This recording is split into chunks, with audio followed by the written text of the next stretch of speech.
Hi guys, welcome to part 1, Z-spheres and basic geometry.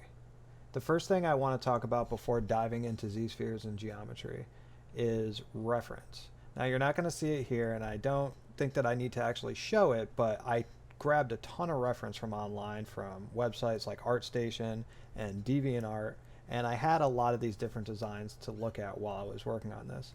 Now I didn't want this thing to be one-to-one copy of something. I want it to be something unique, something that I made. So you'll see during this process, I'm not making something from exact reference. I'm looking at reference and kind of coming up with something myself. I think that the Z-sphere stage is a great time to be doing stuff like this, experimenting with what you want it to look like, getting the overall design and idea. And the reason that you really want to be experimenting with the overall look and feel at this stage is because the earlier you do things, the easier it is to change things. So, for example, if you were to add a bunch of detail to, let's say, one of the necks and the head of the Hydra, uh, it would be hard for you to go back and do that, make some overall big change to that, because now you have all this information from detail to low poly to high poly. It would be a nightmare to have to make some big changes to that thing. But if you do it while it's in the Z-sphere stage, all you have to do is move one of these spheres and you change stuff. One of the main things that I'm focusing on here while I'm working on this too, I'm thinking about the overall silhouette and shape. Now the silhouette doesn't have to be perfect. It doesn't have to even be that exact early on, and it's not going to be exact because we're dealing with big overall shapes. When I say silhouette, I'm meaning kind of general silhouette. It's not necessarily going to have all the little spikes or little details sticking out of the silhouette, but you get a general idea of what it is you're trying to go for. So instead of giving a full tutorial on how to use Z-spheres, I'm going to recommend that you go online. There's a million tutorials on using Z-spheres. Watch some of those tutorials, mess around in a scene a little bit, experiment using the Z-spheres, and then come back to this video after you get some general understanding. You can do everything from moving it, rotating it, scaling it. And again, we want to get pretty close with what we're looking to get, but at the same time, we don't want to get overly complex with the detail and worry about little tiny things like, let's say, spikes or fins. We might not want to do that quite yet while we're still getting the overall Z-sphere silhouette. And if you haven't noticed already, on the top left of your screen, you get a little black and white image of what your model looks like, and that's a really good way. You can actually click and drag on that and make it bigger to kind of see what's going on with the silhouette. In my opinion, you really want to spend a lot of time on the Z-sphere stage. The reason for doing this is the more you do in this Z-sphere stage, the easier everything is going to be. Really figure out what you want the shape to be, how you want it to be designed. It makes it a lot easier when you know that the core shape and the core silhouette that you're working with works, because then once that works, hypothetically, even if you didn't really add too much of in terms of anatomy, you could essentially add detail on top of that. And it's kind of similar to, in a way, to a drawing, where you would basically draw out circles to represent either the shoulders or the head or the hands or whatever. And then after you have that, then that's when you do your more serious lines on top of that. It's the same idea in 3D. You really want to start simple, really figure out stuff simple. I know when I do drawings or do 3D, I like to start really simple. I like to start with basic shapes, really get those shapes figured out, really get that weight distribution down, get the scale of everything you like. And yeah, I just cannot emphasize enough on how much time you really want to spend in the Z-sphere stage. I usually require myself to spend at least a full day doing Z-spheres at the bare minimum. It depends on the project, but for anything this scale, absolutely.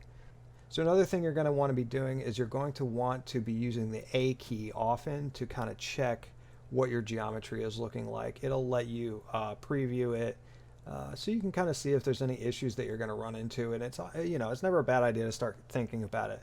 And sometimes you can just simply move some stuff. If you're getting some weird issues with the geometry, definitely try moving some stuff around a little bit. You should be able to move it slight enough, or maybe scale stuff or orient stuff, and you can always change it later after, but try to have at least some decent geometry. Make sure when you hit A, it at least looks okay, and I think this will help get you on the right track to getting started. in these early stages when blocking things out, I would not worry about it having to be perfect right away. You really don't want to be thinking in terms of detail or anything looking cool yet. You just really want to block out the overall big shapes. And you want to be trying stuff out too. You want to be messing around with where the legs are, where are the hands, how do they flow. At first you're probably going to just get the hands in there, right? But once you get the hands in there, spend more time on those Z-spheres. Get stuff looking good. Get the weight distribution looking good. Get your proportions looking good. Consider the silhouette. Now, you honestly have to be thinking about all these things while you're doing this. You have to be thinking about the silhouette. You have to be thinking a little bit about geometry. Even though this is something we can deal with later, you still want to be aware of what your geometry is doing. So, it can get to the point where you're juggling a bunch of stuff. You're thinking about different things. You're thinking about your design. You're thinking about weight distribution. There's so many things to be thinking about. But if you spend that time on these Z-spheres and you get it looking good, it'll make everything, all the process afterwards, so much easier. So as far as overall workflow, many people have different workflows that they have. Some people start sketching it in 2D first. Some people start in the Z-spheres. Some people model it out with basic geometry first. There's so many different workflows, and you're going to find ways that work for you, and it's not always going to be the way that works for me. So I like to work in Z-spheres, and I highly recommend if you're new, you definitely play around with Z-spheres before you decide to say, okay, I want to start with just basic geometry instead. Z-spheres has a lot of flexibility and a lot of stuff that's made easy for you that, in my opinion, is a lot faster than blocking something out with geometry. And especially it's helpful for people that are doing something like what I'm doing, where I'm coming up with my own kind of take on a Hydra, not really doing one for one with something to trace. I don't have like an exact image to trace for what I'm making. So Zspheres really opens up the opportunity to move stuff around, change stuff, make so many changes so quickly. Whereas I think that, for something this big, doing it by hand might be a little bit, it might not make much sense. So you can see here I started the head with a very low poly sphere and I subdivided it.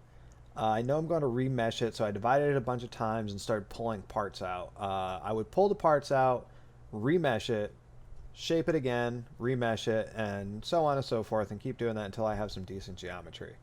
But we're going to talk more about remeshing in the next video. To wrap things up, essentially you want to spend a ton of time in the Z-sphere stage.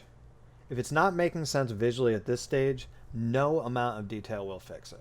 Take your time and get the major shapes working before moving on to the next video. Good luck, guys, and feel free to post your Z-spheres.